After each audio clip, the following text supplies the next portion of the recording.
মোৰ অনুভৱটো ভালেই আৰু মানে মই মোৰ ফেমিলি মেম্বাৰ্ছ আৰু চবৰ পৰা ছাপৰ্টে পাইছিলোঁ আৰু মোৰ গাঁৱৰ পৰা ফেমিলি মেম্বাৰ্ছ গোটেই টিচাৰ্ছসকলৰ মই হলি চাইল্ড স্কুলত পঢ়ি আছিলোঁ তাৰ পৰাই মই এইটো ৰিজাল্ট আনিব পাৰিলোঁ মানে মই ৰিগ্ৰেটো কৰিছোঁ অলপ পঢ়া শুনা কৰিলে আৰু বেছিকৈ আনিলোঁ এক্সপেক্ট কৰিছিলোঁ বেছি আৰু তেনেকৈ হ'ল আৰু মই হেপ্পিও আছোঁ আৰু ৰিগ্ৰেটো অলপ কৰি আছিলোঁ আৰু মই গোটেই গাঁওবাসীক ধন্যবাদ জ্ঞাপন কৰিব বিচাৰিছোঁ সম্বৰ্ধনা কৰিছে সেইবাবে মই পঢ়িছিলোঁ মানে 2-3 ঘণ্টা পঢ়িছিলোঁ ডেইলি কি সপোন আছে তোমাৰ ফিউচাৰত কি হ'ব বিচাৰা ফিউচাৰত মই CA এইটো মানে এইম কৰিছোঁ CA দিম আৰু তাৰপিছত এতিয়া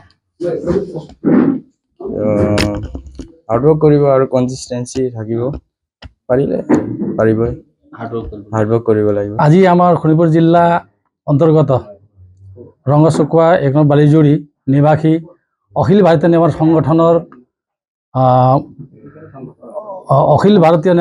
অসম ৰাজ্য সমিতিৰ মুখ্য সম্পাদকৰ ল'ৰা শ্ৰীমান আয়ুষ নেৱাৰ দেৱে এই যোৱাকালি CBSE পৰীক্ষাত উত্তীৰ্ণ 85% উত্তীৰ্ণ হৈছে আমাৰ নেৱাৰ সমাজৰ কাৰণে এটা গৌৰৱ কৰি আনিছে।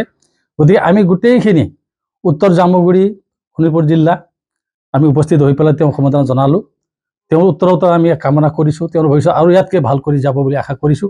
আমি নেৱাৰ সন্তানৰ ভিতৰত আমাৰ এই বালজুৰি অঞ্চলত প্ৰথমবাৰ এইটো 85% পিছপৰা অঞ্চলত 85% দি পেলাই ওলাইছে। আমি বহুতে গৌৰৱ অনুভৱ কৰিছোঁ। আমি নেৱাৰ সমাজ হৈ পেলাই তেওঁক আমি ধন্যবাদ জ্ঞাপন কৰিবলৈ ইয়াত উপস্থিত হৈছোঁ। হলি চাইল্ড ইংলিছ হাইস্কুলত পঢ়ি যিটো 85% লৈ ৰিজাল্ট ভাল কৰিছে মই অত্যন্ত সুখী। প্ৰথমতে মই হলি চাইল্ড স্কুলৰ শিক্ষক-শিক্ষয়িত্ৰীসকলক মই ধন্যবাদ